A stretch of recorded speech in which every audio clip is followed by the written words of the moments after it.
if you think about it, a lot of the Islamophobias or the verses that they use and they kind of denigrate the Quran, they say, do not take Jews and Christians as your friends. That's a common translation.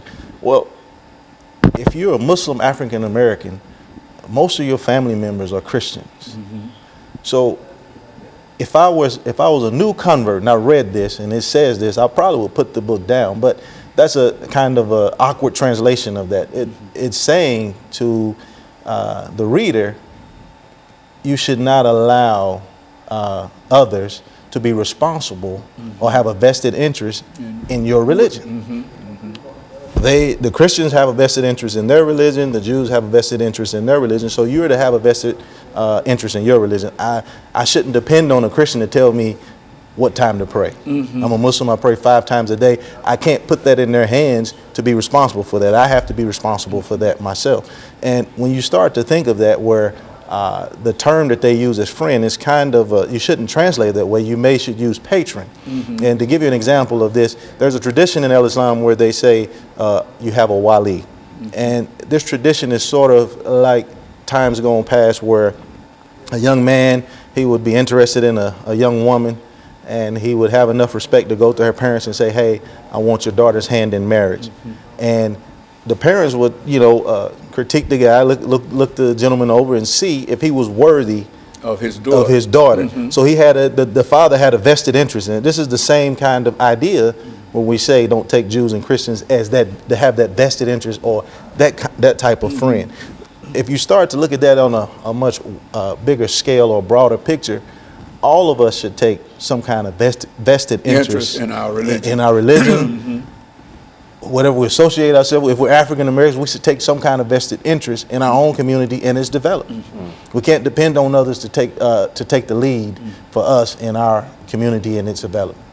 So. And so in a real sense, it's sort of a self-recognition, a self-realization kind of thing in terms of your religion, your attitude toward your religion. Is that what we're saying?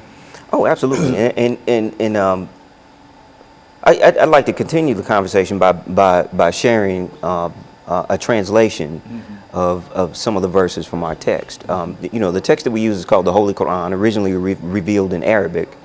But you know, one of the translations of one of the verses, you know, God says, "O man, you know, we have created you from a single male and female, you know, as in Adam and Eve, and then made you into nations and tribes." And for what reason? Nations and tribes, so that you can know one another.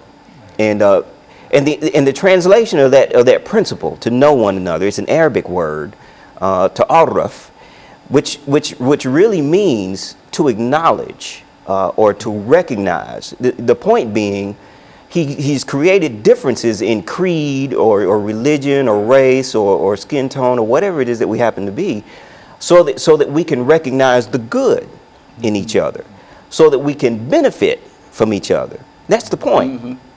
And then the verse goes on to say that the most honored of you in God's sight are the most righteous. You know, those people who are regardful of God first, people who are regardful of their human nature, people who are regardful of their obligations to each other. It's not the person who has the most ability to impose his will on another group. It's not the person who has the most wealth. It's not the person who has the baddest weapons. It's the person who has the strongest human sentiment, and they are able to benefit other people through their works and their actions. You know, this is sort of the way we see. This is the prism through which we see issues of brutality and racism. You know, and all of the you know, and all of the terrible, brutish bullying and discourse that you see in the media about African Americans, about Muslims, about Islam, and otherwise. We tend to see it through you know, what I consider to be a really human prism. These are human problems. Racism is a symptom of a much bigger problem. You know, we feel that you know, people who perpetrate these kinds of crimes, of oppression and brutality hate. and hate and that sort of thing. These things come as a result of underdeveloped human sentiment.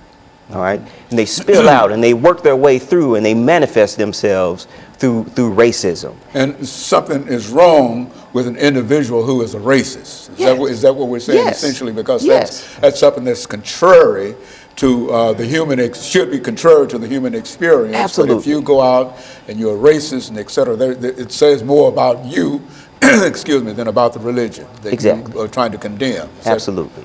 Absolutely. Anything? And of course, we've got about 2.5 or 3 minutes here to give the two of you opportunities to make some additional statements in reference to. So you asked a question. You said that it was